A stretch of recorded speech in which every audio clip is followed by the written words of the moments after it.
Hey, Facebook. Oh, YouTube. I think you guys joined at the exact same time. Hello, it's Monday night. Let's get to it. My screen looks really foggy. Not on Facebook, but on YouTube. Does it look foggy to you guys? Hold on. Watch this. Oh, hold on. I don't have like a... Is that better? I don't know. It looked really foggy to me. So hello, Karen from New York. First time I see you here on YouTube. So I'll give you guys a few minutes to join in. I'm pulling up some questions that people had ahead of time. Let's see. Somebody asked something and they said they instant messaged me the rest of the question, and I can't. Marla. And I didn't see the second half of that question. So if you want to post it tonight, if you're listening to it, let me know. Is it still foggy, you guys? Does it still look foggy? Hello, Facebook. Hello, Michael. Hello, dear darling. Hello, Sue. Let me see who's here. Hey, Jillian. It's Monday night, you guys. We're here. YouTube is on now, Kim. So you should be there. Yeah, some people are on here. Hello. Oh, it's better. See, it was a schmutzy camera that we had going on here. So hello, Melissa. Hello, Aisha. Hello, Christina. Guys, let me know if this is your first time ever joining me on a YouTube Live Monday night. I'll go over quickly for those of you who are new, have never done this before, what the heck this is about. I am on YouTube and Facebook at the same time. I do pay more attention to YouTube just because the questions are larger, but I do come over here to Facebook every once in a while to look at the questions you have. Monday night is like about education. It's about the things you've wanted to know for your own personal development, your own personal progress, evolution, how intuition works. Generalized questions. Occasionally I throw in a night where you can ask me personal intuitive questions, but my goal is more than just, being the intuitive that's everyone's like, hey, tell me if I'm going to move. Tell me if this, tell me that. I want people empowered to be able to feel connected and aware enough about yourself and your own actions to empower yourself about your decisions that you're going to make in life versus feeling the need to listen to someone else like myself, an intuitive, and their opinions. So do I go to intuitives? I haven't in years and years. Do I like to go? Yeah, I do. I have my own choice of people that I go to when I do truly feel like I need some guidance or some external validation maybe. But I don't like anybody to feel that they need a medium or that they need an intuitive to do the work that you are already designed to do, which is to chart your own course. So yes, I do that. Yes, I do mediumship appointments. Yes, I do intuitive coaching or consciousness coaching appointments, which are my favorite by all means when people are saying I feel stuck or something's not right with me or I don't know what I want. I don't know what's going on with me. I love those appointments too. I love them the most, actually, more than anything. But what I like even more than both those types of appointments are the students, so to speak, that take my classes and workshops that feel that they have learned enough about themselves to be able to make decisions and choices and, chart your own course. That is literally what I'm here for. That's what really lights me up, for nobody to feel they need a medium or an intuitive to help them. So that's what Monday night's about. Monday nights is kind of just that education about all things intuition. How do you tap deeper into yourself? What's going on? Why are we blocked? What are those big questions that we have that maybe we get some more clarity on as far as what we're looking for in life? So that's what Monday night's about. Occasionally I answer intuitive personal questions. But again, that You know what I find with that, you guys? See, you are my regulars, right? If you're tuning in, chances are that you've heard me somewhere else. A close friend of yours has told you, hey, tune into this person. She meets on Monday nights. So, like, I feel like you're part of the tribe that we keep calling the tribe. So you're already like in the fold. Anytime when I go on Facebook Live or YouTube Live and I answer intuitive questions, I get strangers from everywhere, which you would think that's what I was after, right? You would think that I would be someone who's like, oh, I want to get to the masses. And I do want to get to the masses, but not to be like this oracle that people can like tune in and just ask me questions for the fun of it. It's very overwhelming to me. So you are in like the fold, in the tribe, if you're joining here tonight. That much I know. And I like to educate people. I like to teach. I personally love learning. It literally is my hobby, which makes me sound like such a dork, but I think I'm coming to terms with my own dorkiness. So that's Monday nights for those of you who are not familiar with this process. I see many regular names here. I see a couple people that are saying they're new. I saw someone, let me scroll back. Let's see. Someone said something about Albany Radio. I got to find you now. Yes, fan of yours since Fly 92, like 7 years ago. Thank you, Faith. Yeah, I can't even believe something popped up on my Facebook feed today. It was 10 years ago that I had a show in Albany, and I thought, I can't believe that was 10 years ago. Like, my life is so different than it was 10 years ago that it blew my mind to see that. I thought maybe it was like 4 years ago. It feels like 4 years ago. But anyway, so I do have a couple of questions that people have submitted to me ahead of time. And I don't know. I just think this is like a fun night. Oops, my code's not working here. There we go. Let's see. Kristen is asking over here, do your classes help someone learn how to tune into their own intuition abilities? Absolutely. That's literally what the main thrust of all my classes are. Some more intense than others. Some are classes that are designed just to develop, intuitive development classes so that you can do sessions with other people. I do mediumship classes, and I'm still kicking around mediumship 102 level for probably summertime. So yes, I do that. I'm starting in 2 weeks my most intense class of what I call ETA, which is that energy transformation awareness. And I still have one more spot, you guys. I still have one more spot for that class. That's it. I limit that class. So there is one more available because somebody that I see on here didn't contact us. So if you're on the fence, you know who you are. If you're on the fence, then that's totally fine. Listen to your intuition. And we still have that one spot available until it's not, of course. So let me get to some of my questions. Hold on. Marla, is this what you were asking before? Because I have a couple of your questions over here, Marla. Have I seen Surviving Death on Netflix? Yes, about 3, maybe 4 weeks ago, I did a whole thing on here about my response to the series Surviving Death. I thought some of the episodes were absolutely brilliant, super well done. Not so thrilled with the mediumship ones, to be honest. I'm not a fan of trance mediumship. I'm not a fan of the way it was presented. I think I personally, and I know there are probably people out there that will completely disagree with me, but I'm just speaking on my personal experience. I have yet to meet a trance medium that has proven to me that there's something there. And I did attend, it's over 10 years ago now, a trance mediumship session in Westchester that was the most heinous, horrible thing I've ever been to in my life, that I remember thinking this man should be arrested for this. I was insane. I was so furious with that. And I brought up a group of people because this person came highly recommended.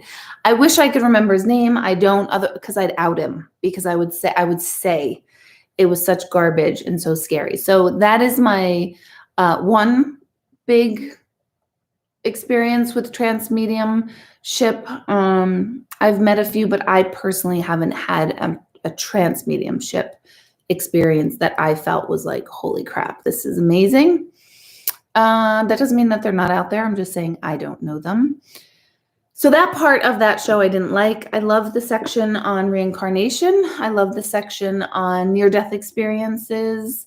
Now I'm already forgetting what the rest of the series was. I think that was it. 3 series? No, I think there was 4 topics. Mediumship had 2. Reincarnation, I think, had 2. Near-death, maybe you guys know what else. But overall, I loved the series. And I really do love anything that presents all of this in other ways other than creepy paranoia, paranormal haunting.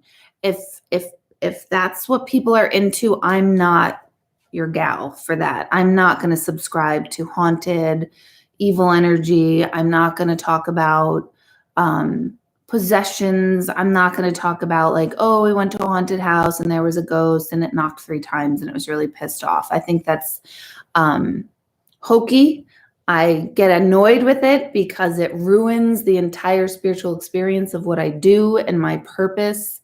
I keep saying that that's very 1850s thinking about energy.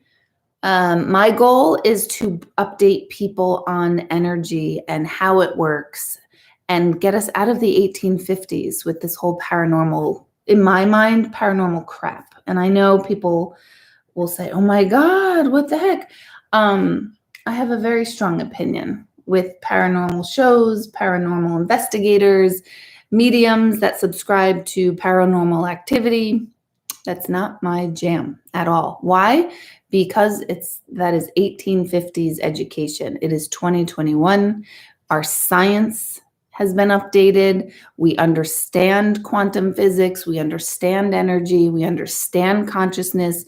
We are almost 200 years beyond that. And my goal is to remind us of that. We're no more of that haunting. If you like it because it's fun and it's entertainment, great. That's different topic. But I can't tell you how many people I get who say, "Oh, Deborah, I have a ghost in my house. I need you to release them." Another medium told me that the ghost won't leave. They're completely stubborn. No. Oh, Deborah, I've been told that I have entities attached to me and they're making my life terrible. Nope, that would be wrong again, guys. Or Deborah, I have a curse, family curse.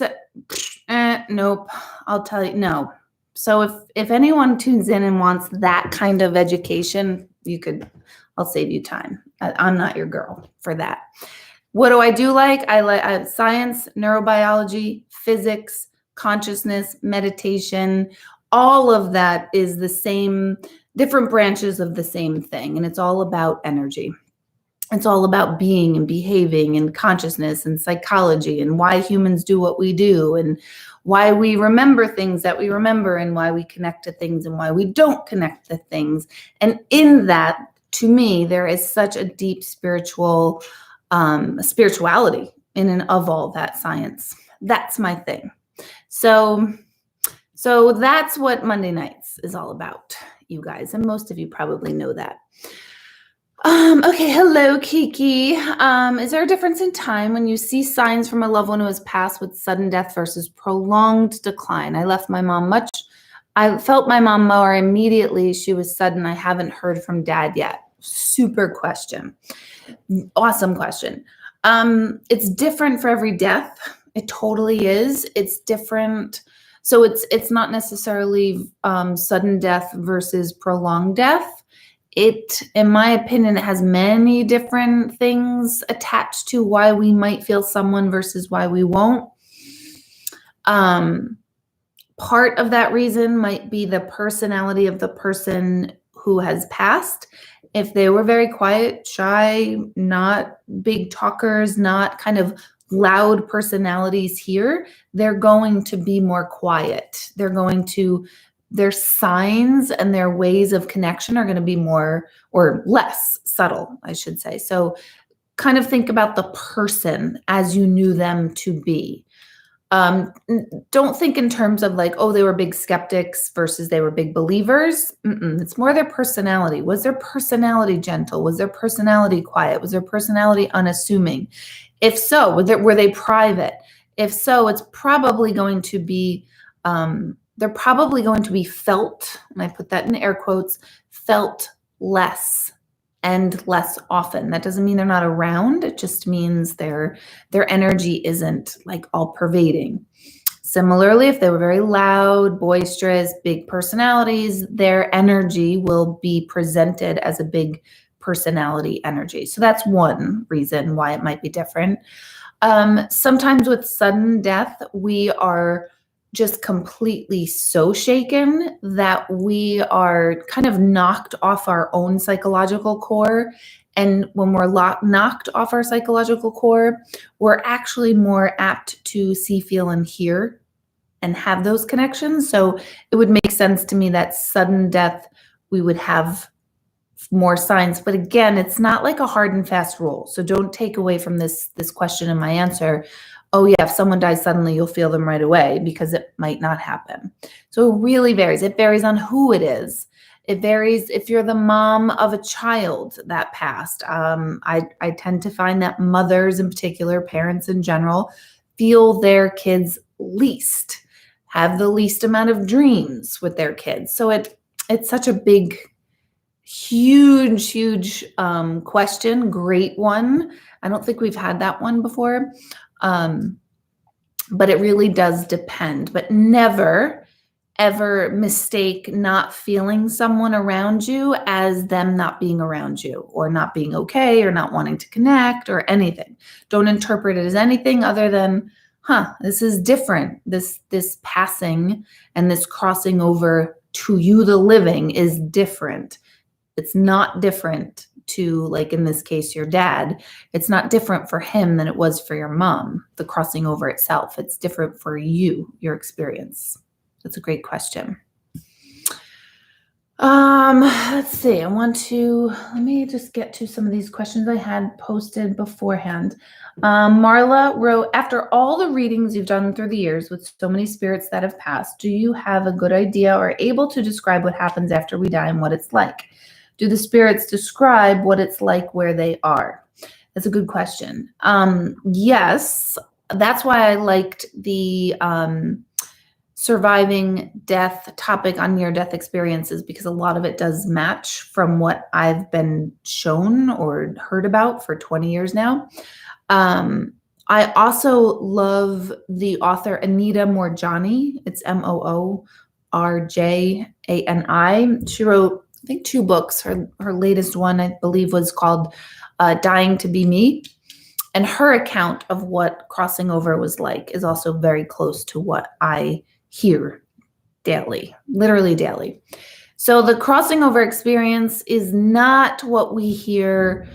Again, I'm trying to upgrade us and trying to get us to think in fresh terms, in today's terms, and not our understanding of the 1850s. Because I'm telling you, and the more you work with me, the more you'll understand, like, yeah, that concept is kind of the concept that's out there. Why hasn't it been upgraded? We have electricity in our homes. We didn't in 1850. So we should upgrade our belief system about the other side and consciousness and how it works. So once we cross over, we have that life review. There is so much scientific debate over biologically what is going on during that life review, which fascinates me, because on a biological level, there is proof, or medical proof, that stages of the brain, as it shuts down, different things will fire off in our brains. And therefore they try to explain that seeing the tunnel and the life review is really just a collection of the memories just kind of coming to the surface. I'm really paraphrasing here. So there's that argument that it's a biological function that's happening and nothing spiritual is happening whatsoever. That's science versus spirituality. However, there's so many times where a person is brain dead, and yet they're still physically deemed alive, and yet their crossing over is described exactly as those who pass suddenly with not brain death. So biologically, the brain goes through some processes that perhaps makes us experiences the bright light in the tunnel, or the tunnel of light.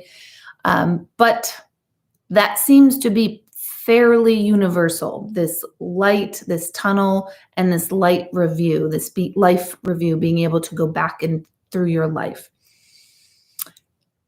I believe it's both. I believe that there is, yes, a biological function of like kind of a unwinding or a rewinding of the videotape of our subconscious mind. So our brains record everything that happens during, oh God, I'm getting a spam risk call on my phone. Our brain unravels and records everything that's ever happened to us in life. And during our life review, I believe it's kind of like taking the videotape of our life and playing it in reverse and rewind, and that's our life review. And I wrote a lot about the life review in my book, so you could read a little bit more there. I'll go more into depth.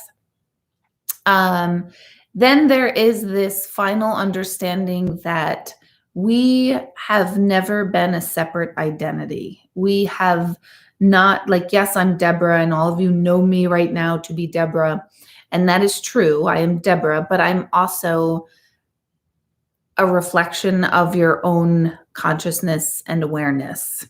And so when we die, we understand that concept in a way that we can't fully really grasp here. We can get it, but we don't necessarily experience it on that experiential basis. So we don't really feel connected to everyone in the way that we really are here. And when we cross over and leave our body, we feel that. I always say, we finally get the memo of like what this whole thing of like oneness and connectedness is about. And in that reconnection, we are 100% reunited with anyone and anything that we ever understood to be outside of ourselves while we were still here. So like people say, will I see my father again? Will I see my neighbor again? Will I see my pets again? And absolutely you will.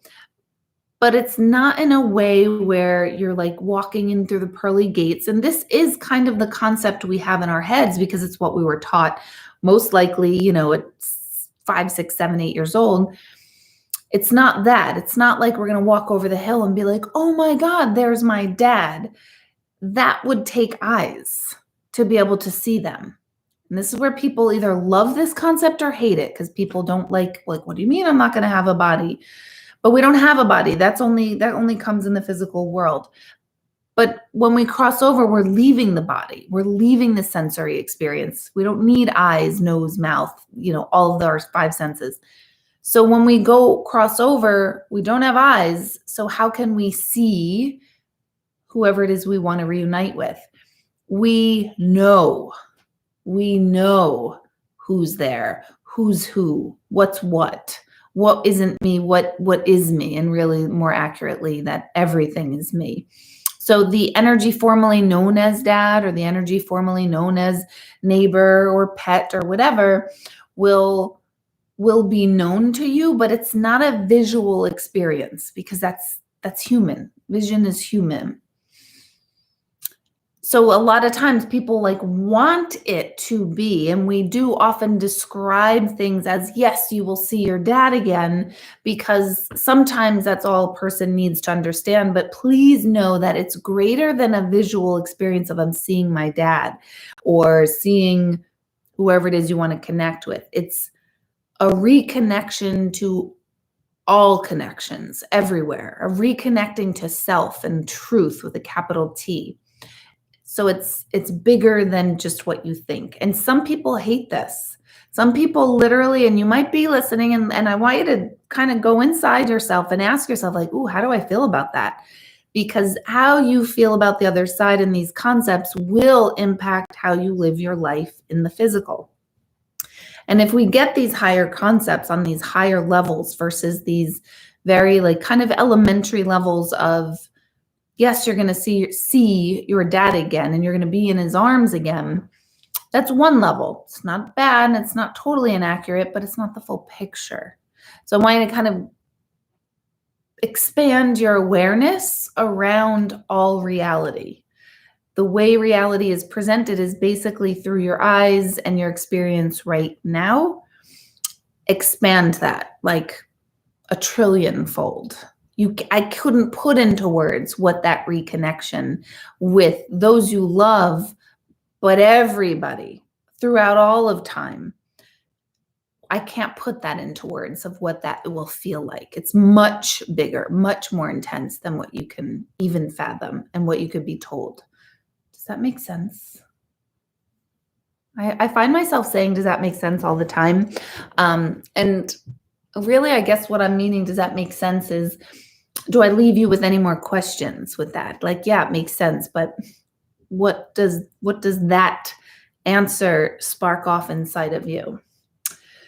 My other question before I get to yours here, because you guys can submit questions to me during the week and then I will screenshot them and I will pay attention and answer them too. So if you don't have time during the week or you don't think of it that way, this will make sure your question gets addressed.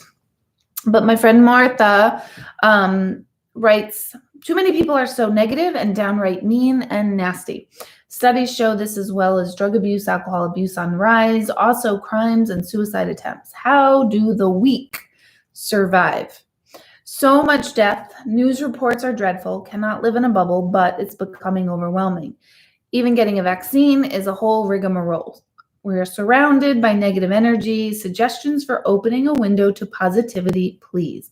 Isn't it possible for the universe to right itself, or does it? I think is what you mean here. One, right off the bat, my dear love Martha, turn off your fucking TV. Turn it off. Turn it off. Turn it off. Turn off any news outlets. Turn them off. Guys, ladies, gentlemen, turn it off. I cannot tell you how dramatically any anxieties and fears will reduce within yourself within a week's time if you shut off any social media, and certainly any visual and audio media. That's television programs. Really, the TV should not be on unless you're watching it directly. If you have TV playing in the background of your house, no way. Turn it off. Why? Because the television industry, I'm sorry to say it, is wired to make consumers. It's there to make money. Hate to break it to you. It's the world we live in. We're not going to change it unless millions upon millions upon millions of us band together, which I would love to see. But until we get our shit together on a true level of human beings really coming together and say, we can't have this level of penetrating negativity in our faces all the time just so we buy shit. By the way, if we're in the United States, we don't need it, the shit we're buying. But anyway, we are a very consumer-oriented economy, obviously. And with that comes psychology. Fact. Do you guys notice? I'm sure you have. Why does the TV get a little bit louder during commercials? Did you think it was your remote broken or your TV broken? No. Commercial industry will play the commercials louder to what? Get your attention, to look up for a second. You look up for a second, it gets fed into your subconscious mind. All of that stimulation is on the unconscious level. That is what advertisers want, you guys. And I'm not like conspiracy theory and all that crap. No, I'm not. It's plain and simple. Whoever they are, want to get us to consume and think about products on a constant level, so that eventually we either think we need something, or if we're in a bind, we remember somehow that we need this particular thing. It is designed that way. Do you want to not be a byproduct of that? It's so simple, you guys. It's so simple. Turn off your fucking televisions. Turn it off. People will say, I don't really watch TV. Is it on in the background? Well, my husband likes to have it on. Tell him to get a life. I'm sorry. I'm going to ruin your marriage, but I'm going to save your anxiety problem. Whatever. Tomato. Turn it off. If you're watching a show, you're a little bit more conscious of what you're being fed, just a little bit more. But if it's playing in the background of your house, which I guarantee anyone who lives alone very often likes to tell me that I like to have sound on in the background. Great. Put on a iTunes playlist of your choosing where there's no commercials. It'll dramatically reduce your anxieties. So with the world is not falling apart, you guys. I know. Au contraire. Everyone's like, no, Deb, it's a shit show. It's a pandemic. It's a this, it's a that. This is happening. That's happening. No. Go read any ancient text. Read the Bible. Read the Quran. Read the Yoga Sutras. Read any Vedantic philosophy. The whole point of religions was to try to address the human plight of stress and fear and war and greed and jealousy and all these, all those terrible, terrible 7 sins and blah, blah, blah. It's our human nature to be all fucked up, you guys. I mean, that's what it is. It's a simple, like Greg said, love how you sugarcoat things. But yeah, I don't really sugarcoat. It's the human nature. It's what we do. We've been doing it for freaking thousands and thousands of years. We are getting more civilized by creating more rules for ourselves, but the human nature has not changed. Our technologies have changed. Human nature hasn't. Go read any text. They talk about how the youth, they have no respect for their elders anymore, and how education is a shambles for children. I'm talking like ancient Roman history says this. So life has not changed, you guys. You know what has changed? Our access to over-information. That keeps bombarding us. That's the only thing that's changed. Human nature hasn't changed. Hasn't changed, you guys. Our psychology, our brains, we still operate out of our reptilian brains. So how do we combat that? Watch what you're putting into your conscious mind. Watch what you're doing. We are so unconscious, it's not even funny. Every single one. And I consider myself a conscious person, but as soon as you consider yourself a conscious person, that means you're totally unconscious. So I consider myself someone who loves to be aware of what I'm unaware of. And I'm astounded how often I'm just like, holy crap, I am clueless about everything. And I'm somebody who's looking for what I'm clueless about. So turn off your televisions. It will dramatically decrease your anxiety. Forget anxiety. Well, no, don't forget anxiety medication. Talk to that about your doctor. I'm not a doctor. To aid in your anti-anxiety medications, to help them, turn it off.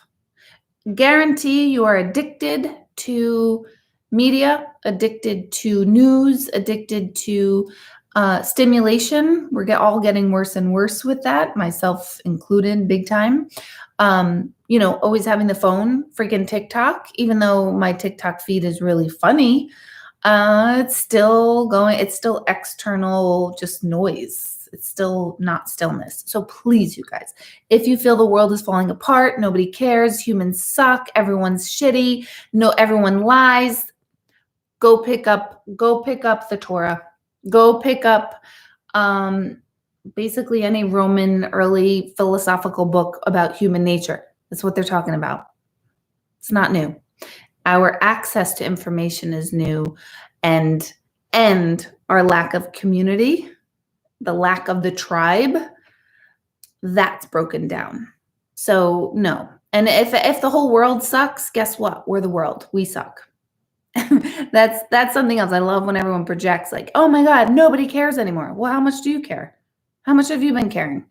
Because I didn't care about a lot of things until all of a sudden I realized how much I'm not caring about things. Me, somebody who likes to think I care about things. When I realized I didn't care about things, I was like, oh my God, I consider myself a nice person and I'm not caring.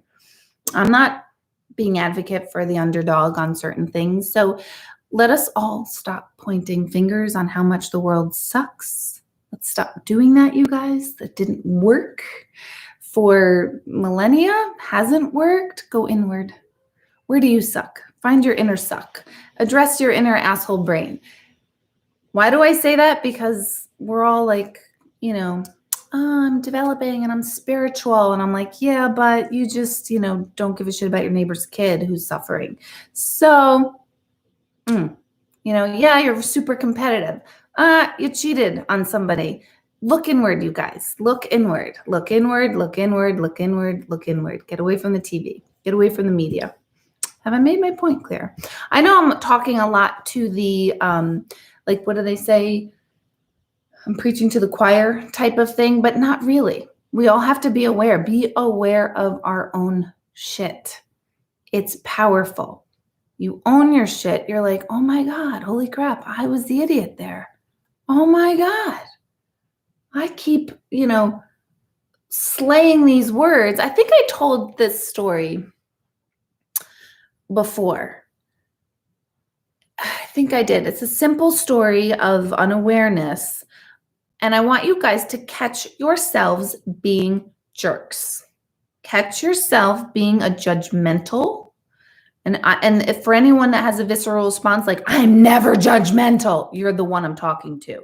So catch yourself not being judgmental. I never have judgment. I want the best for everyone.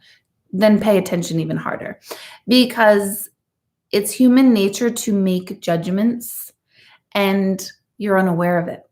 You're unaware of the judgment. So as soon as you make yourself aware of, holy crap, that is a judgment and I never knew it because it's my just regular way of thinking, then you start to think and be aware of how your behavior is just known to you. I'm not going to share the story only because I've shared it before, like several times, and it starts to get boring. So you'll have to look back on other YouTubes for it, unless it's like overwhelming. Everybody wants to hear the story, then I will weigh in. Thank you, Sue. Yeah, be aware and be accountable. Yeah, accountability. I love that. Own it. Own it. Own your shit. Be like, holy crap. I can't tell you how many people are like, I see this all the time on Facebook, you guys too. People are like, they're so jealous of me. Oh my God. If I hear one more fucking person talk about jealousy, you are the most jealous person. And hey, jealousy, it's fine. If you're jealous, it's fine. Own it. But stop saying that so-and-so is so jealous. They're just jealous of me. More often than not, people don't give a rat's ass about us and they're not jealous. And then people who really are jealous, that's sad. I find jealousy very, very sad.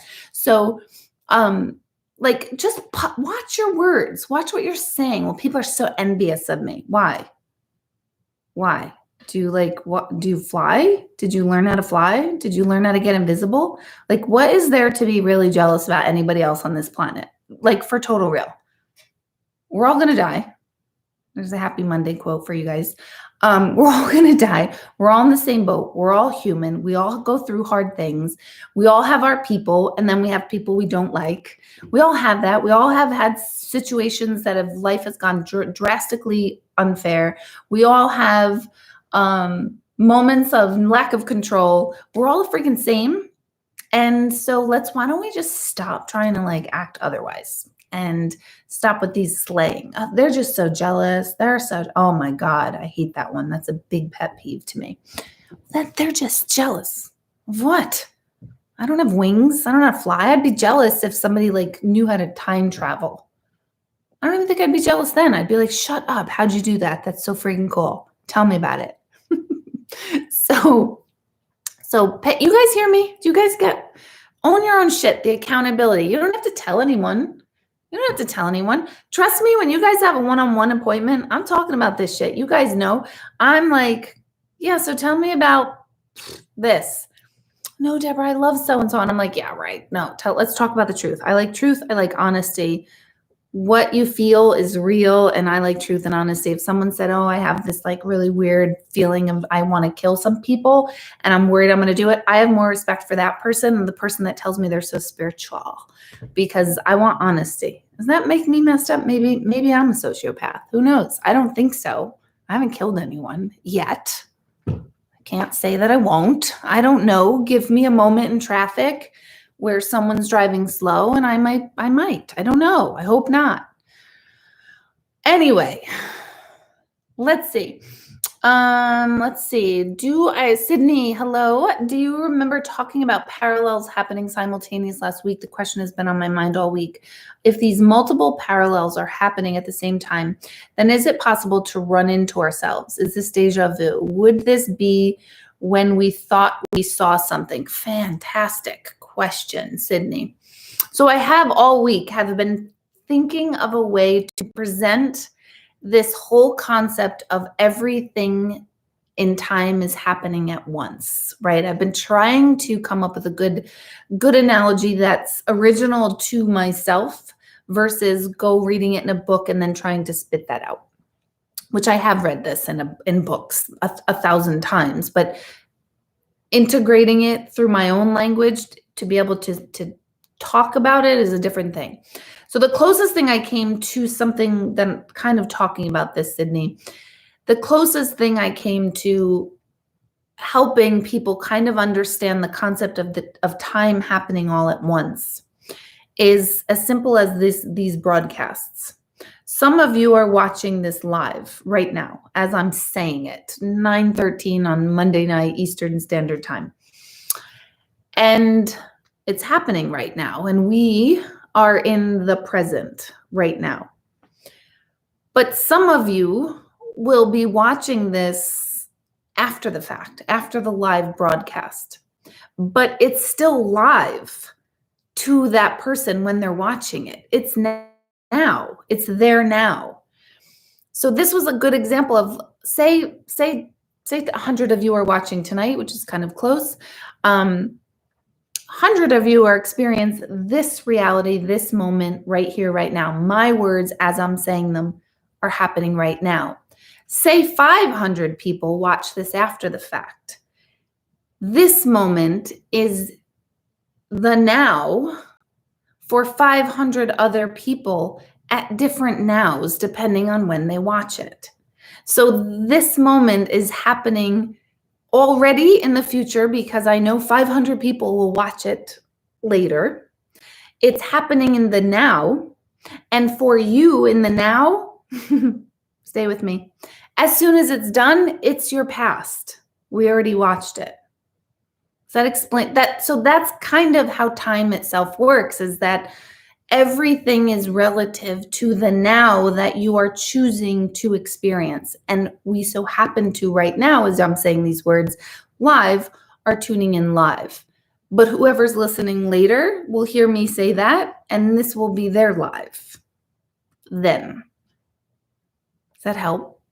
So along those lines with parallels, do we run into ourselves? Yes, we can run into ourselves. Yes, that is partially what deja vu is that running into yourself in that future form. Also, any kind of inner conflict of what we saw in ourselves versus what ends up being our reality is a running into ourselves, which brings back that whole discussion about being present and in the now, because the now, whatever your now is right now, is the now, and this is all we know. So does that help? Is this deja vu? Yes. Would this be when we thought we saw something? Possibly. It could be possible that this is when we thought we saw something.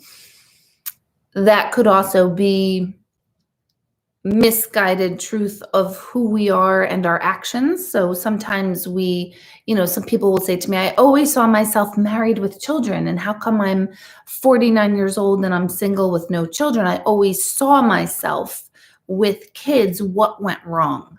And nothing went wrong. It's that your life's actions and what you thought were going to just happen weren't in alignment. And does that mean it was bad or wrong? Not at all. It just wasn't what you thought. Does that answer your question? I know this starts to get like, oh my God, I got it. And then it's like, wait, no, I don't get it. What are we talking about? So feedback, give me feedback, you guys. Let me know how you're doing. Some of you are like, screw this. It's Monday night. My head hurts. This is a Friday night conversation. Okay, Kristen, How do you feel about dream interpretation? Is it worth keeping dream journals and looking up what certain things mean to help process things in life? I love dream interpretation. I think it is valuable. I think, yes, the dream interpretations websites or books or whatever are helpful, but also if you take it one step further of like, oh, what does that represent to me as you go inward, instead of only like, oh, a fox means a sneaky person in your life.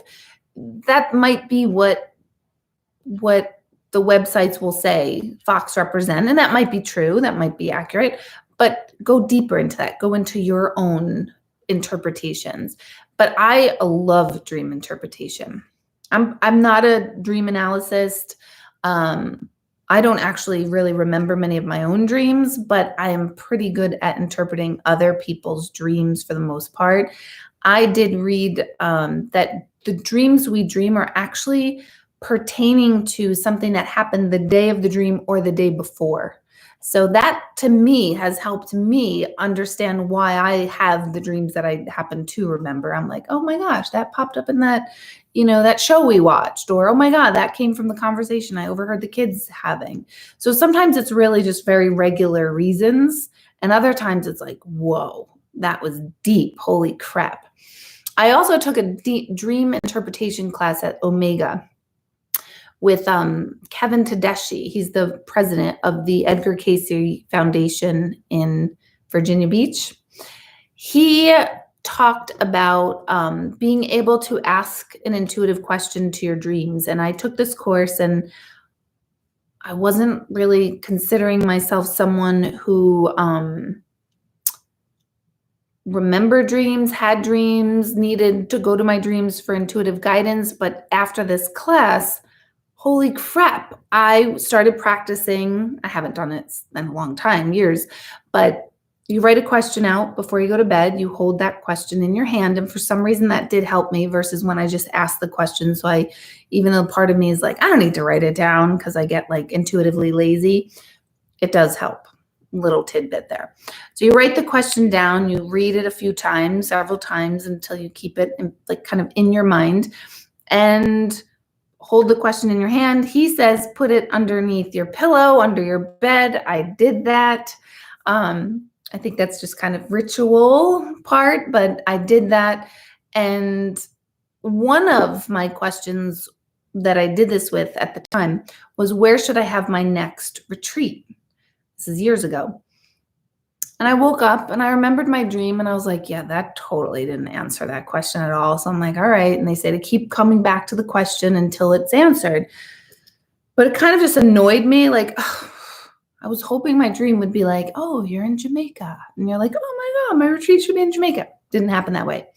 Midway through my day, bang, a part of my dream came up to me so strong that was clearly answering where I should have my next retreat. And it wasn't like, have your next retreat here. It didn't work like that. But for some reason during the day, something jarred my memory, and I was like, oh my God, it was answered in the dream. I just forgot. So yes, very long answer to, I feel it's super valuable. I think it is worth it. And then I think you can take it a step deeper to go inward within yourself to help yourself answer those questions. Remember, the name of the game, you guys, is learning self-trust. Learning who you are, who you're not, being okay with both, and learning on that level of, you already have all these answers, you guys. Nobody here needs anybody to answer anything for them. Maybe we need some guidance on learning how to trust ourselves, perhaps, but you already have all the answers. Don't ever let anyone take that away from you. Some people will say, yeah, but I always screw it up. No, it's, you know when you're screwing things up. You do. I can't tell you many women like, oh, Deborah, oh my gosh, this is the neck. You guys know, you've all written to me. Never ask me an intuitive question you don't want the answer to, you guys, right? You guys know this about me now. Like, I don't sugarcoat. I don't say like, oh, sure, he's not really a serial killer. He'll work out. Don't worry about it. I'm usually like, freaking run. Get away from this person. You guys know, because you mostly have asked me questions and you're just like, I hate her. She said no, we're not soulmates. And then you write back to me like a year later and you're like, yeah, no, he like murdered my puppy. And I'm like, I know, But anyway, I don't want to be the one you turn to. I want you to know, like, past behavior kind of does predict future outcomes. And if you keep choosing the same type of person that's not working for you, it's your job, it's your duty to go inward and go, okay, what is going on with me that I keep attracting this person? Not ask yourself, where am I so screwed up? What's wrong with me? I'm a mess. No, you don't have to do all that. You can be like, okay, something is going on with me that I keep choosing a certain outcome for myself that's not working for me. I don't like it. That's the work for everyone to do. Not to say, well, he was such a jerk or she was such an idiot and she's this and she, because you attracted, and we can't change what other people do. That's the name of the game. Go inward. Go inward and take a look like, interesting. I keep choosing this type. Why does this keep happening to me? What are my beliefs? This is what my whole energy transformation awareness class is all about, you guys. I have maybe one more spot, although Tom said that he's signing up tonight, so maybe I don't have one more spot. I'll offer it again, maybe in the fall. Okay. Let's see.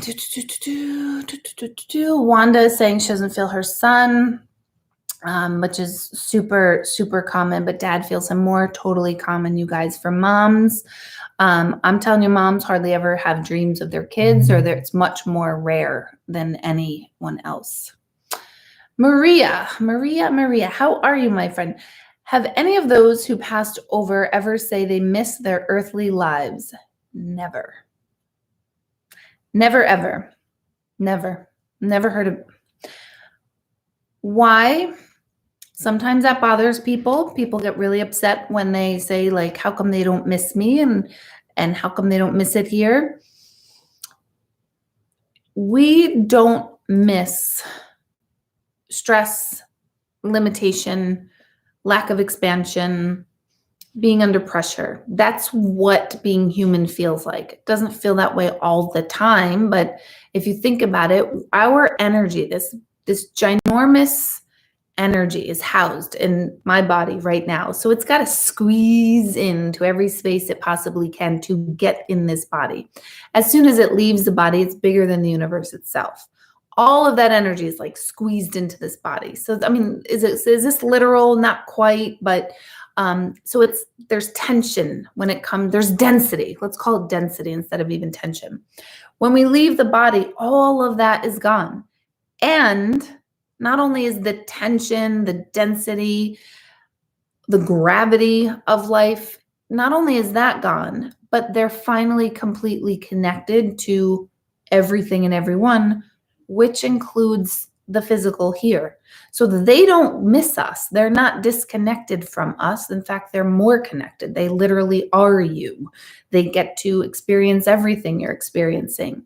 It's pure awareness, pure consciousness.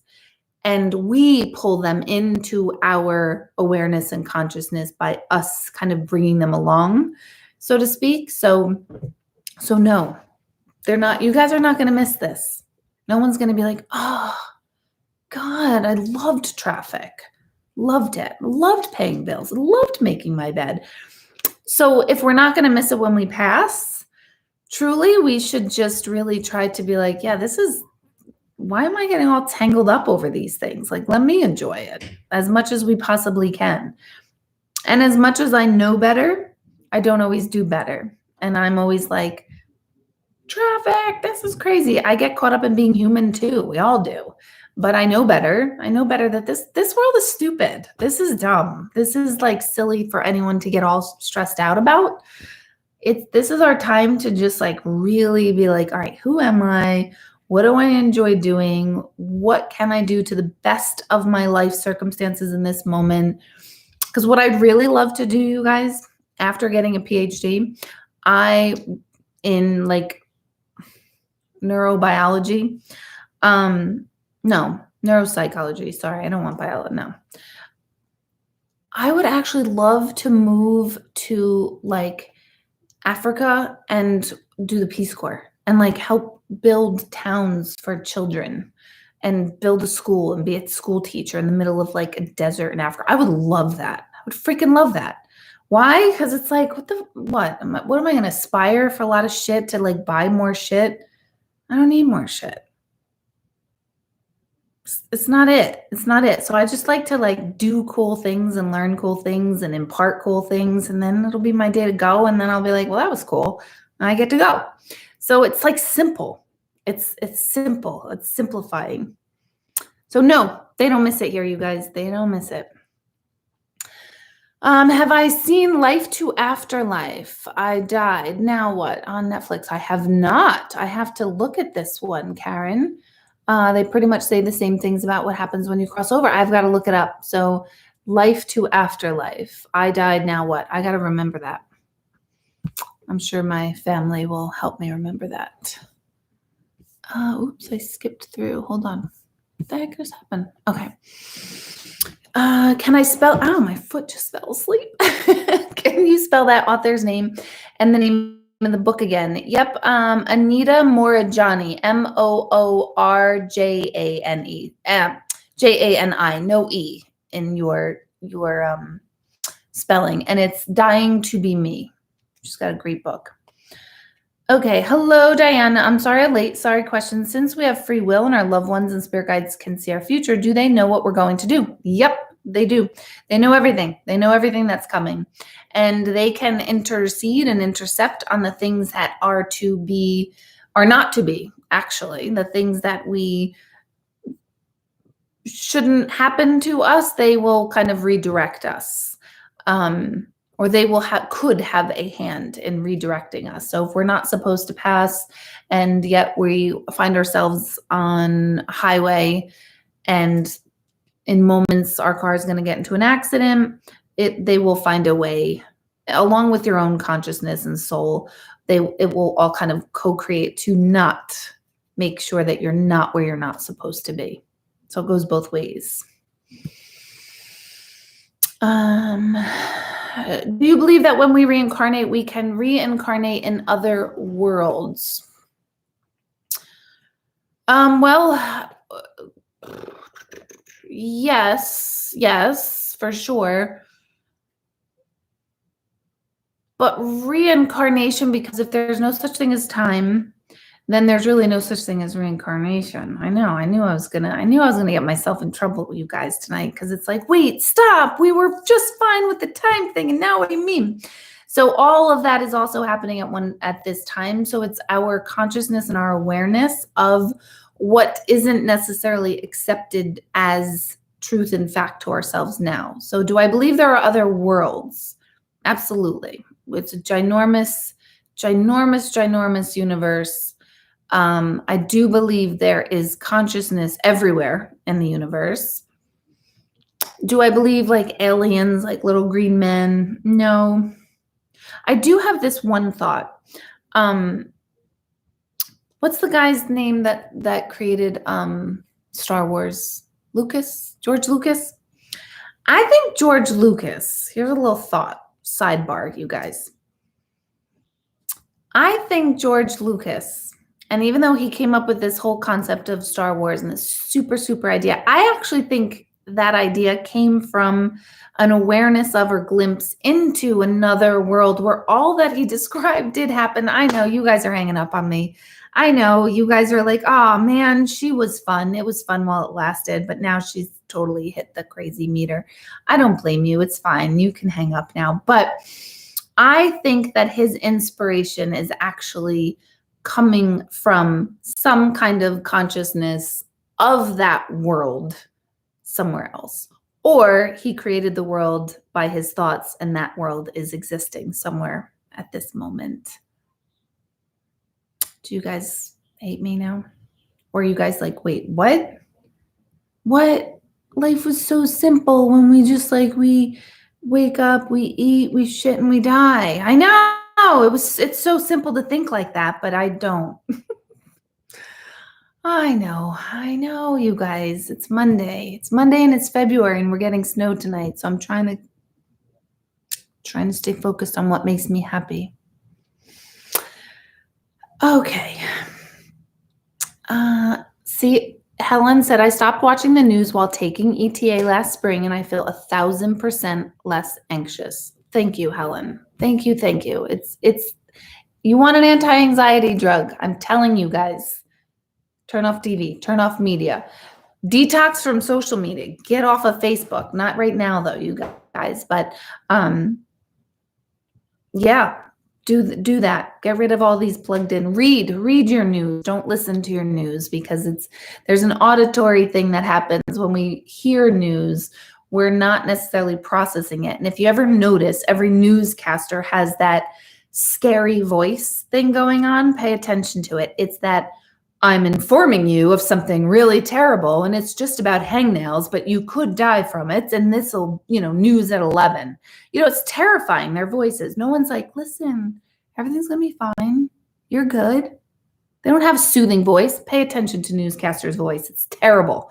It goes through me like swords. So, there's a reason for that. There's a reason for it. It gets our attention. It gets us like, what do we need to know? What do we need to know? What cans of food do I need to grab? And what do I sit in my basement and rock in a corner? I hope you're not doing that. Don't do that. I keep telling Greg that when Armageddon happens, and I'm not saying it is, you guys, but I'm going out there first. I'm going to be in the first line of people that get taken out. Everyone says, that's crazy. What are you, crazy? You got to save yourself. I'm not living through Armageddon. I'm not eating beans. I am not surviving on little. I don't want to be huddled. I don't want to be cold. I don't want to be wet. I don't want to have to travel and leave my home if that's what's the case. I'm going to surrender. I'm going to be like, take me, shoot me. I'm going to be good on the other side. That's how I'd like to handle the end of the world. I'm going to be like, I'm going to sacrifice. Anyone wants to stay? Let me know. We'll switch places. Because I'm going to be like, no, I'm going. Greg will say, no, we got to fight. We can live off the land. I'm like, you're freaking kidding me? Live off the land? No, I like my food in a package. I like it delivered to me and convenient. I'm not killing it. I'm not cooking it. I'm not cold. I'm not hot. I'm not sweating. I'm not thirsty. I'm going to be very hangry in Armageddon. So that's my plan, my end of life Armageddon plan. I'm just going to be like, take me. I'm good. I'm serious too about that. You guys might be laughing, but I'm totally, hate to say, I'm dead serious about that. I'm just gonna be like, take me, I'm good. I don't want to sit there wondering if I'm gonna die. I'm just gonna be like, go ahead. Here we go. Here we go. Life review. Here we come. Maybe I'll do one act of kindness before we go. I don't know. So, yeah, we are the world. We are the world. People sing along. Yeah, you guys are all singing. I love that. Let's see. Okay, Adriana is saying, what does it mean when you dream of somebody who in real life has passed away, but you see them in your dream and you know that they're on the other side, but you try to communicate with them? That's a visitation dream. If they're talking back to you, that's a visitation dream. If you're trying to communicate and they're not communicating back to you, that is a projection of your awareness or belief in that you don't think you can connect with them or can't talk to them because they're past. So that's what that is. Let's see. Eileen is saying the Islanders are winning 1-0. Yes, yes, yes. That's good. You said that those who have died don't have jobs, but do they still have certain roles in the afterlife to help people cross over or to counsel people who are scared to pass and transition? This is a big one.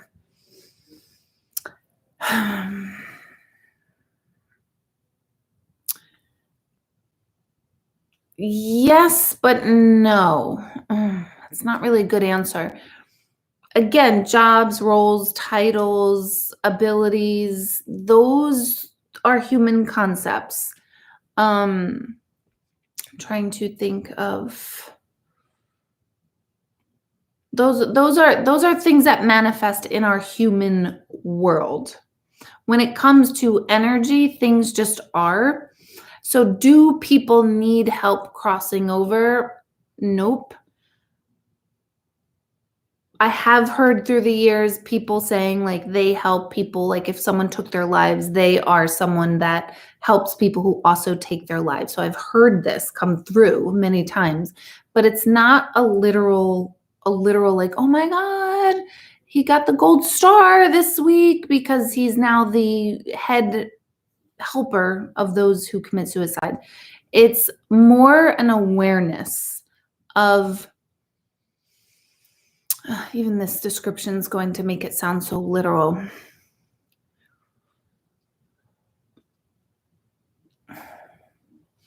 I guess it's kind of like we talk about like patron saints, right? Like, you know, the Catholic religion says Saint Anthony, patron saint of lost causes, I think, or lost causes. Anything that's lost, you pray to Saint Anthony. And so does Saint Anthony literally come down and help us find things? No. Saint Anthony has been deemed the saint to go to when you're looking for something to help you find it. And so when we know that as a human being with a brain, with consciousness, and we strongly believe that Saint Anthony, please come around. Something is lost that needs to be found. We are tapping into the energy of help me find this thing. And we do it with St. Anthony in mind because we are so externally referenced as humans. But really the truth of what's going on is we're activating that within ourself that St. Anthony is representing, because humans like, show me what you're talking about. And so we say, oh no, he's the patron saint. You talk to him and he's going to help you. And we go, okay, cool. There's an energy out there in the universe, a consciousness out there in the universe that will help me find things. But really, it's not Saint Anthony you're praying to. It's the consciousness that you have within yourself that can find what it is you're looking for. You're tapping inward. But we feel more confident when it's external to us. And so that's why it works. Same with our deceased loved ones. So when we talk about someone helping others on the other side, that person on the other side is helping us rectify whatever the other people on the other side need help with. So it's activating that within ourselves that we need the help with in understanding. Does that help? Does that make sense, you guys? I'm trying to see your responses. I wish I could. This is when I wish this was by Zoom, because if I could see your face, you guys would be like this. That. Or you'd be like, yes, that's what I've been thinking. Or you guys are like, what? Who's that lady talking in the background? All sorts of things going on in your homes. So, yeah. Yes, you guys are makes sense. Thank you, Maria. Thank you for the feedback. It does. It helps me because I'm like, does it? I like as a teacher, I want to make sure I answer it in a way that makes sense. Why don't we remember our dreams? Good question. I don't know.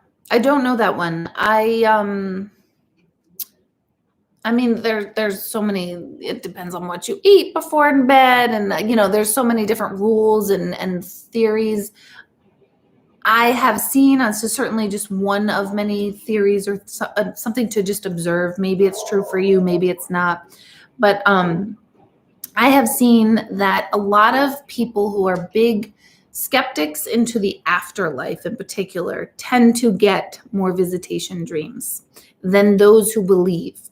And my theory on that is that those who believe will be open to the signs and the winks and the connections and the feeling of being present more so in waking state than those who are non-believers. So non-believers won't filter out or really have much control over connections in their dreams. So that is my suspicion that is why more skeptics have visitation dreams. That doesn't mean if you have visitation dreams that you are a skeptic. Don't translate it that way. I have just noticed it happened. I remember it was a siblings, two sisters on my couch years and years ago, probably 10 years ago now. One was a believer, one was not a believer. Their mother had passed, and the one who was not a believer, the mother came to her dreams like almost every night. And the one who was a believer, who made the appointment with me, was furious, was like, Deborah, why the hell? I'm the one who believes this. My mom knows me, that I'm the one who believes it. But she comes to her like every night. She was pissed. And that was the moment where I realized, oh, that's why. That's why she comes to her, because you already believe it. You already know she's with you. She already connect with her and knows she's there. Your sister is going to filter away everything that is a sign. So that's my interpretation. But other than that, I don't know why some of us remember our dreams and others don't. And no, I'm not saying if you remember your dreams, you're not intuitive. I'm not saying that at all, for those of you who are wondering.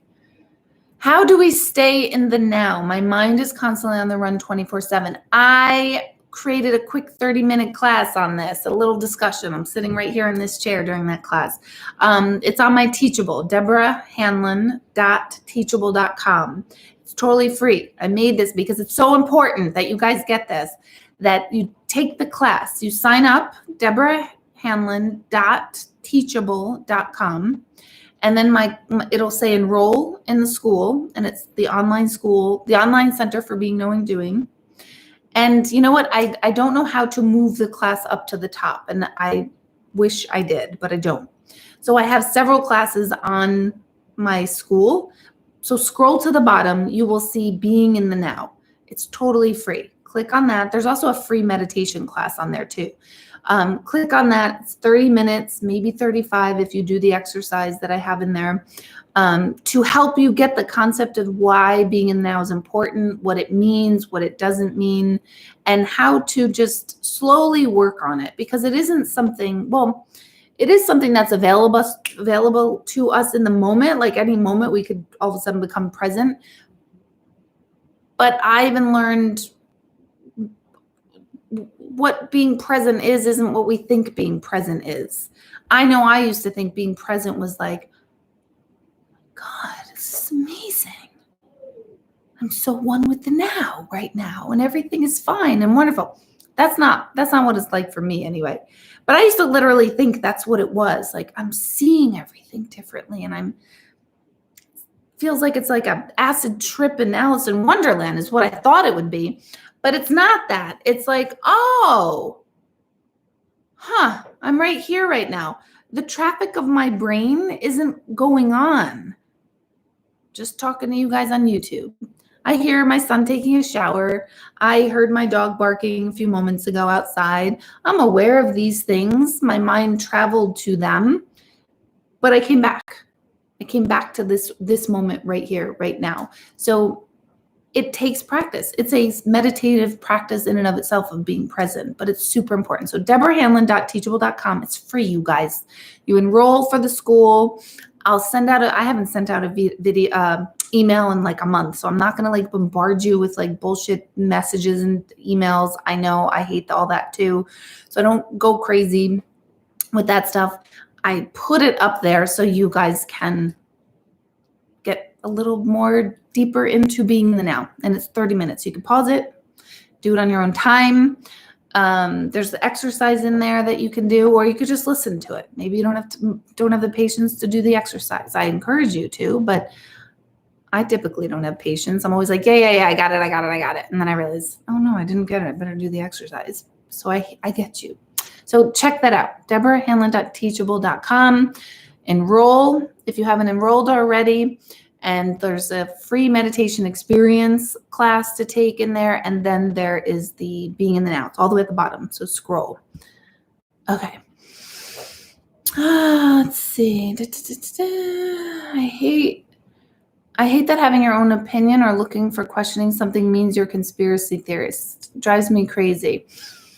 I know, although there's so much out there with conspiracy theory, and if people disagree with us, then we're just a conspiracy theorist. And I know the world, again, on social media, we've gotten very sensitive. All of us, every one of us. But everyone said, no, the left is sensitive. No, the right. Oh, everyone go themselves. Stop with the left and right. We're all human. We're all the same. We have different opinions. And, sometimes some people like creamy peanut butter. Some people like crunchy. I can't for the life of me think of why someone would like crunchy peanut butter. That's upsetting to me. I don't like crunchy peanut butter. It's preference, you guys. It's your experience. It's what we like. What the hell? Why do we care what everybody's so like? Why is everyone so up in the arms of opinions? I don't know. It makes me crazy. That's why I stay away from people. That's why I like COVID. No, I don't like COVID. That's why I like quarantine. Mostly answered. When I say I thought I saw something, I meant more like my soul in different lifetimes. Yeah, that's quite possible, Sydney. Absolutely. Yeah, you're correct, Sydney. Like when I see a shadow of a person, but there really wasn't anyone there, more of literally thinking we saw something and not how I envisioned my. Yeah, yes. Yes, that could be one. It isn't necessarily the only thing that you're seeing, but yes, that could be one of the reasons that you're running into yourself, which I really like that idea and that thought process. Oh my God, Carolyn. That is freaking brilliant. A new shirt saying go inward and work it out. I love it. We need to talk on that. Okay.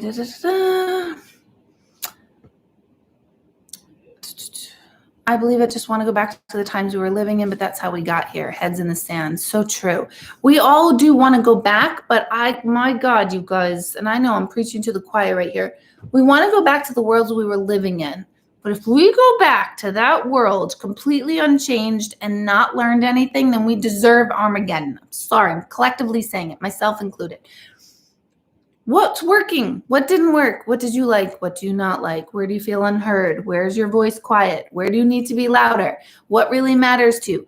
These are the questions that we're being given the opportunity to see. And a lot of our distractionary stuff, our events have been taken from us. There's a reason for it. Utilize it. We could either utilize it to make ourselves rock in a corner in panic and anxiety, which is a choice. Well, I'm not saying it's a choice. I'm saying that is a real thing. I'm not disregarding panic and anxiety is not real. But I want you to say, like, wait, are you going to use this time wisely as far as learning about yourself, how you handle life, how you handle scenarios? What work do we all need to work on? I have dramatically learned, and some of it not night, a lot of it not, like learned a lot about myself, and it's stuff where I'm like, oh, damn it, I didn't know that about me. Like nice things, but also like, wow, I never realized what a loner I really am, what a homebody I really am, how boring I really am, how small world I really am. I didn't know. These are things I thought like, oh, I want big and I want better. And I'm like, no, I don't. Just be over here in my corner, just reading. I read more books in the last 2 months than I have in the last 15 years. So I'm a dork though, but I like it. Okay. Dr. Larson is a dream expert. Stop it. No way, Amber. I know that George Lucas is friends with Dr. Stephen Larson, who's up in New Paltz. I'm friends with his daughter. Dr. Larson, dream expert and director of the center. Amber, could you put me in touch with him or him in touch with me, please? Sounds fascinating. I'm going to have to look him up afterwards.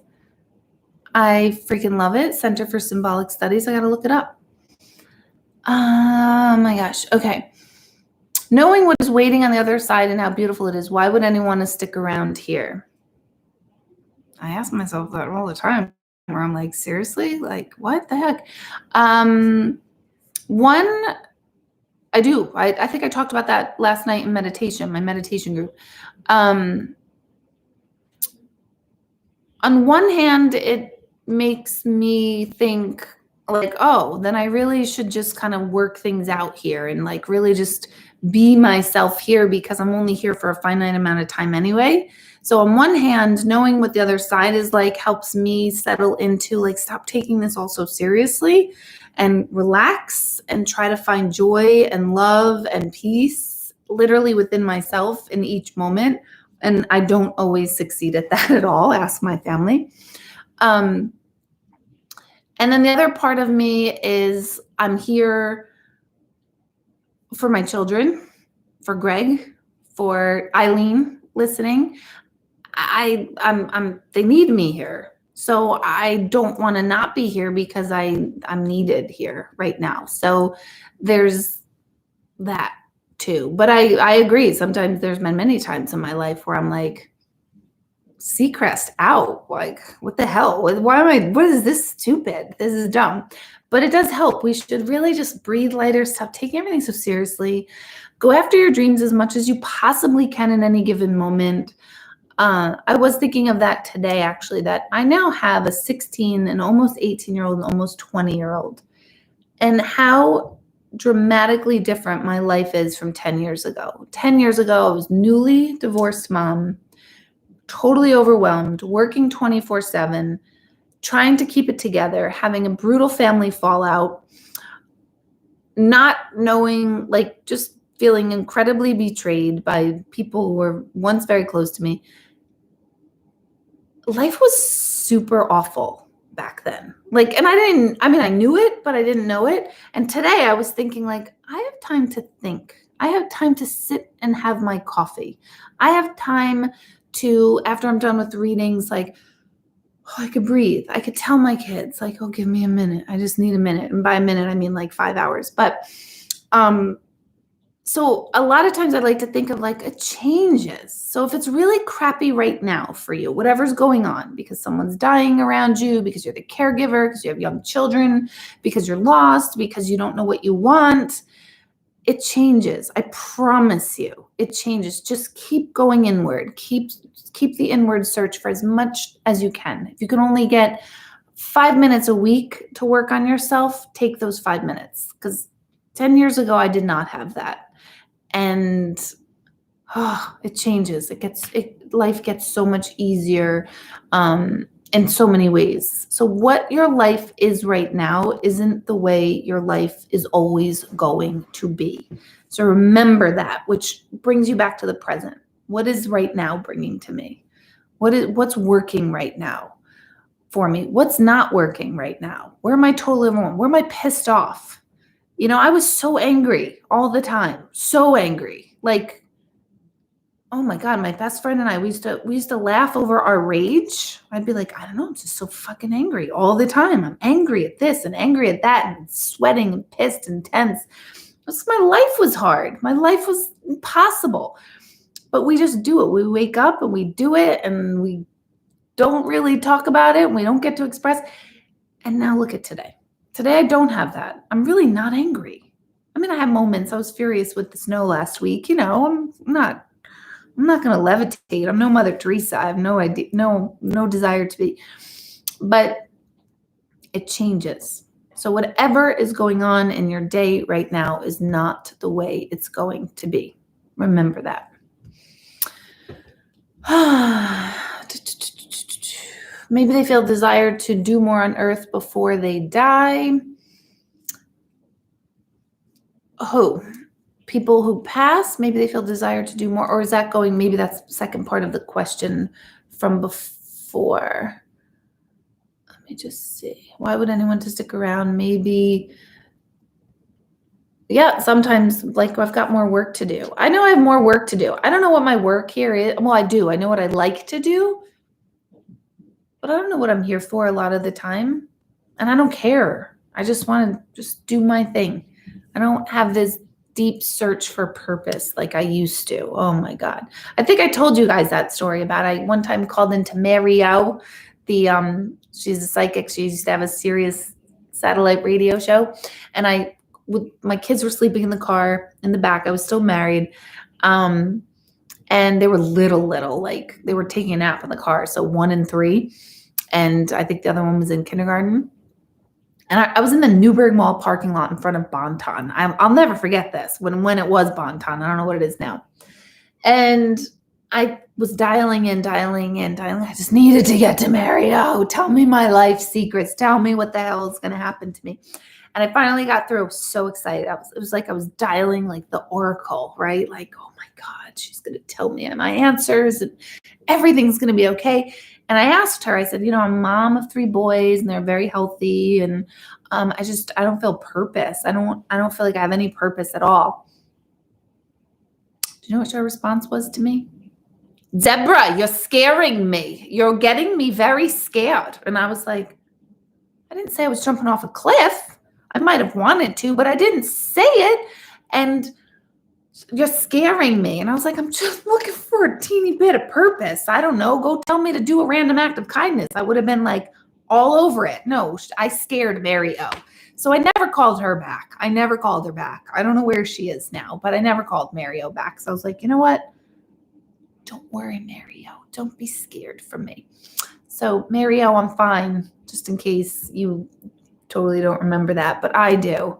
So again, not really good to go outside yourself for guidance, because I remember thinking like, oh my God, am I just a freak who's like really like dangerous to society?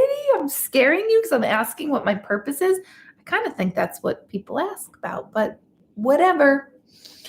So yeah, that was fun. Let's see. Oh my God, you're so funny. I had someone tell me that my girl's helping other children when they pass. Don't worry, I didn't cheat on you with another medium. You guys are gonna all cheat on me with other mediums. I prefer that. I almost like that, you guys. It depends on who.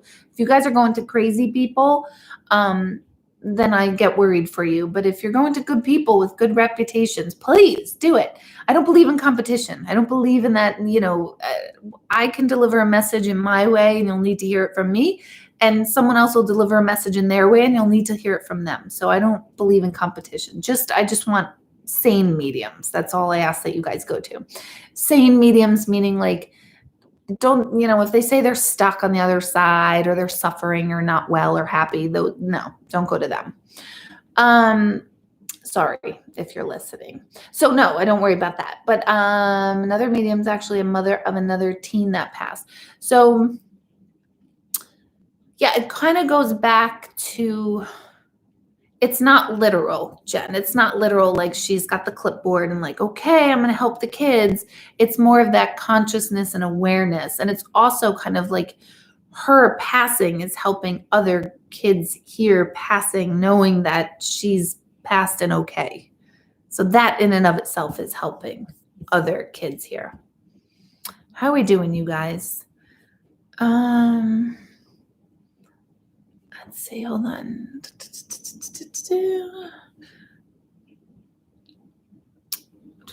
Yes, we do. You can't go anywhere. Don't worry, Eileen. I know some of these shadows are my people, but there are others that are something similar. Yes. Let's see. Wrote a book recently, Transformation, Powerful Dreaming. Shelly, told you so. What'd you tell me? Tell me so what? I don't know if you wrote other stuff back. Oh my God, thank you for saying that. It changes. I so needed to hear that. Yeah, it does. It changes. Let's remember that, because I never thought it would. I never thought my life would change. And I thought, God, I'm just a mess. And it was 10 years ago. I was on the radio all over the place. I was living a really great life, but I was really struggling inside. Like, it's hard, especially with little kids. And to me as a parent, like knowing you're like, you've got so much responsibility, you kind of got to like get it all right. That was a lot for me. Now I love it. Now I love like being that mother that they come to talk things over. I love that. Back then, they were 3 little boys constantly wrestling and throwing my couch pillows everywhere and knocking into stuff and putting their gum under the table. They probably still do that, actually. All that stuff. And I was so like, oh my God, if I don't survive, what's going to happen? So, but now it's good. Life is good. Thank God. Thank universe. Okay. So let's see. I want to meet this Steve Larson. Can we do like an intro or something? Could something? Okay, Karen, I said that about your thing about Armageddon wanting to not stick around and be out on the front lines, but I totally agree that we're all here for a reason. Yeah. Yep, got you. Let's see. People are put in our paths. How did you meet Eileen? That's a cool question. Funny story. I used to do large galleries in Albany, and Eileen heard, I'm going to paraphrase Eileen's part of this. Eileen heard me on the radio. She went to one of my galleries. She apparently sat in the front row, and Eileen, I'm going to say this because this is part of the story. Eileen is in a wheelchair, and she was sitting in the front row. And at the end of every gallery, I always ask those, you know, does anyone have intuitive questions? And she was raising her hand. And apparently I didn't call on her. And Eileen tells the story. I wish she could tell the story, but from Eileen, this is what she's told me the story is, and she can correct me if I'm wrong. She turned to her friend and said, "This woman's going to help me." And her friend at that gallery said, "What are you kidding me? This woman doesn't even know you're there. She wouldn't even call on you to ask a question. This woman's in a wheelchair on the front row. She doesn't even ask. She doesn't even call on you." Which I don't even remember seeing her in the audience, right? But she told me where she was sitting. So, okay, fast forward. Eileen attends my monthly meditation groups that I used to hold in Albany.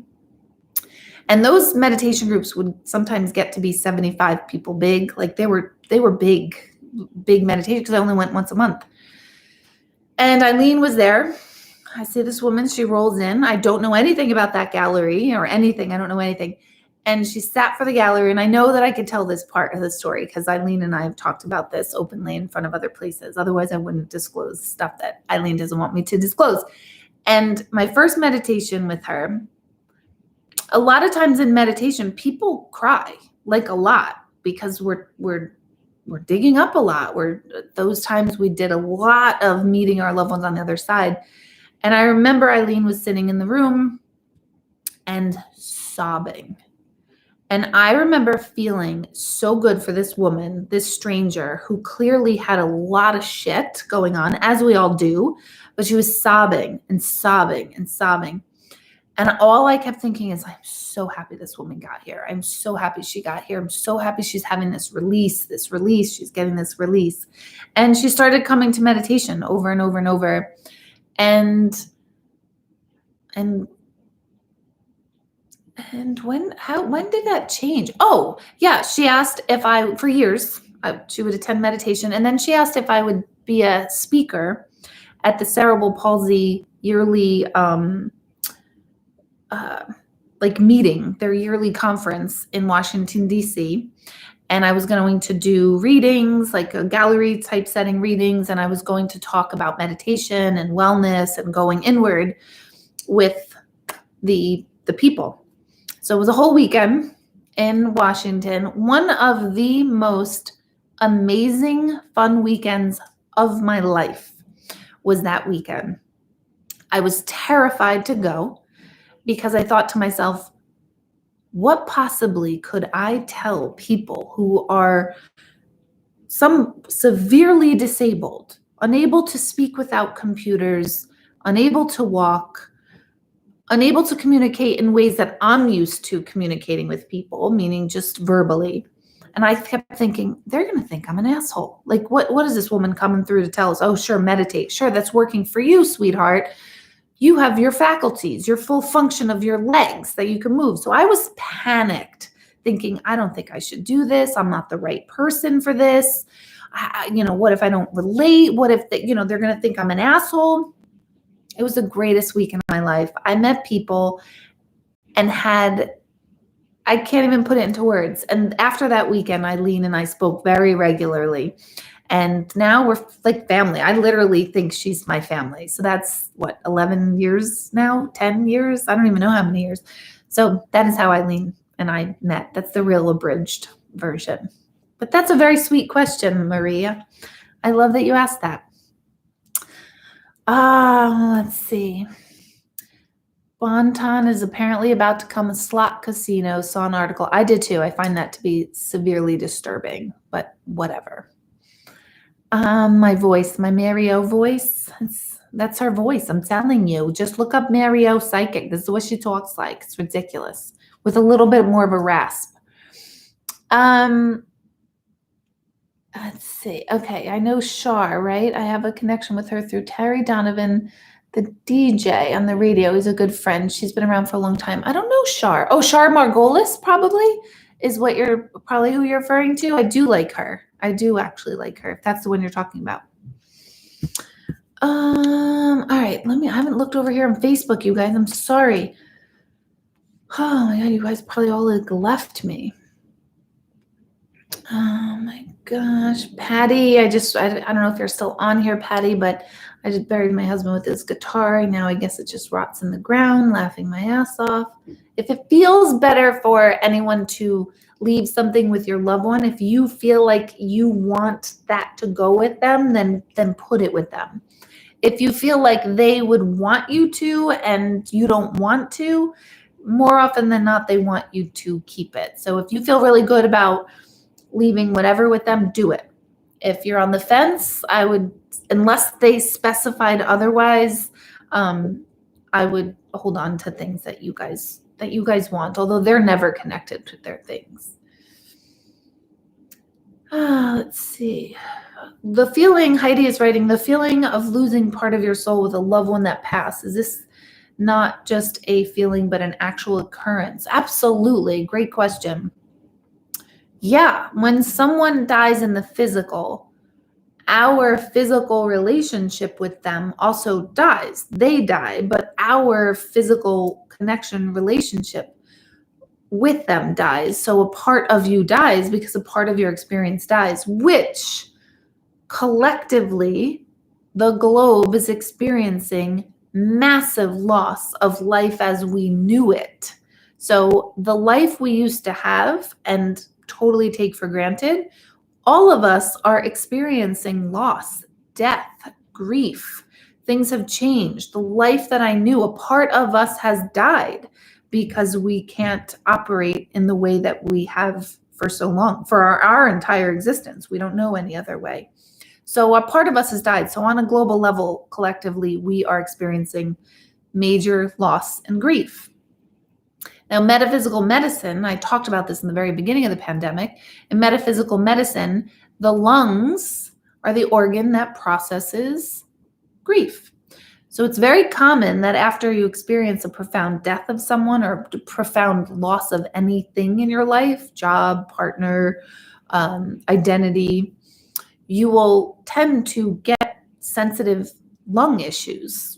Could be allergies, could be just bad bronchitis afterwards, pneumonia, any kind of lung affliction tends to happen because your lungs are working overtime on the grief that they're processing the energy of grief in your lungs. So it's processing that, which gives a sensitivity to the lungs. So collectively, it's not shocking that COVID itself is largely, and I know not entirely, but largely a lung disorder because it's collectively our collective grief that it's processing, if you will. Can people truly pass untimely? Good question, Cindy. No, there's no such thing as when nobody ever dies when they're not supposed to, which sounds really messed up because you would say, well, why does a 4-year-old die? Why does a 15-year-old die? So in our time frame of untimely, as far as age-wise, yes, we would say those weren't supposed to happen. But on the soul level, nobody ever dies when they're not supposed to. So I always say that we can change how we die, but we cannot change when we die.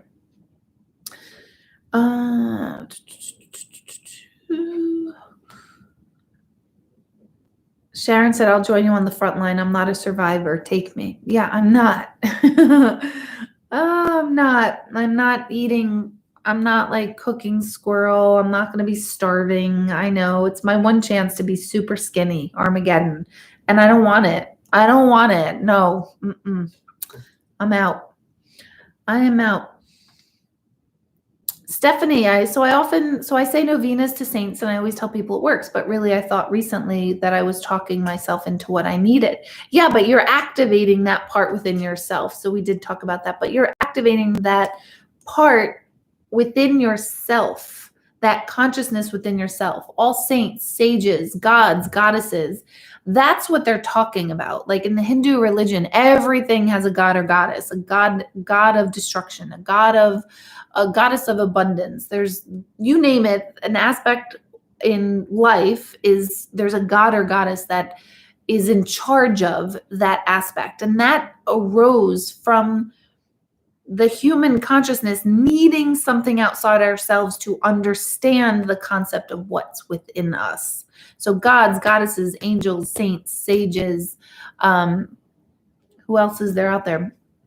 They're not real people. It's a state of awareness or consciousness that is within you that we activate through our awareness as if it's outside ourselves. Does that help? Does that help? Let's see, Janice. Let's see, hold on. My mom had a visitation dream from a cousin who passed 4 years ago. He was very clear to her. Last week I had a dream of my uncle. The same. I can see him very clearly, but he's not passed. What was that type of dreaming of someone present? Good question. Sometimes that's there was something going on with that uncle that you're picking up on, or it could be that you overheard consciously or unconsciously a conversation with that uncle, and so he popped up into your dream. Maybe that uncle represents a thought or someone else. Could be a bunch of things. So does it mean that he's going to die? No, it doesn't mean that. It could be so many other things. Let's see. Matt, I have asthma and has been under control for years now. My uncle recently passed, and with the stress of it, I had bad bouts again, to your point on lungs. Absolutely. I hear it all the time. And I remember working with a therapist years ago. Like, she asked me to come in and do workshops for her patients, her grieving patients.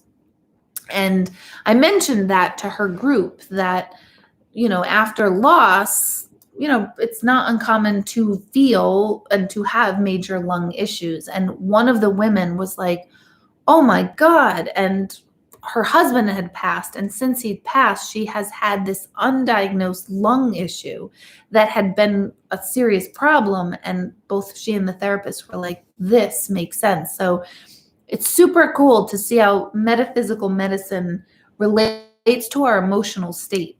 And our different organs process different emotions. So like our liver is in charge of processing our anger. So why do you think a lot of times alcoholics tend to become angry? It's because their liver function, because alcohol destroys the liver. So the liver is no longer able to process properly. So what do you think has got to suffer? Our ability to process our anger. So it's just fascinating. I think the gallbladder is our indecision. You could look it up online. I always forget. Our stomach is how we digest our life, and so on and so forth. It's super fascinating, super healing too on a whole other level. Let's see.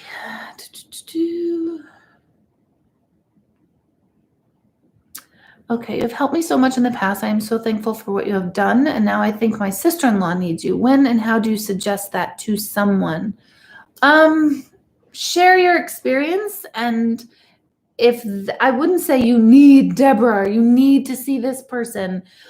Just share your experience. This is what my experience is with this person, and this is what I've got a lot of help with. If you're interested, and see if they then take the next step. I would not, and this is for everybody, not just you, Maureen, I would not go as far as setting like appointment up with me for someone else, unless you've talked about it and they're like, I can't get an appointment and I can't, whatever. I know I saw Helen, you were on here. Helen gets an appointment for friends and family every single month, right? So she just knows how to do it in our system. I keep saying her and Tara need to, you guys need to pay them to secure an appointment for you, because they get it every month that we open up. But I wouldn't do the work for them. Why? Because then they're not aware of the steps that it takes to get there, whether it's an appointment with me or anyone. I'm not just talking about just me. But so suggest it, say, this is what someone helped me with, this is what I learned, and then see what they want to do. Like, leave it on them. Don't say, like, I can try to get an appointment for you if you want one.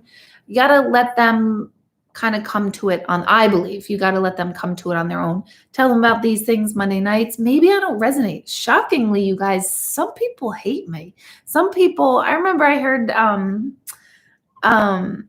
those Facebook like mom groups or something, people would always kind of ask like what mediums are in the area.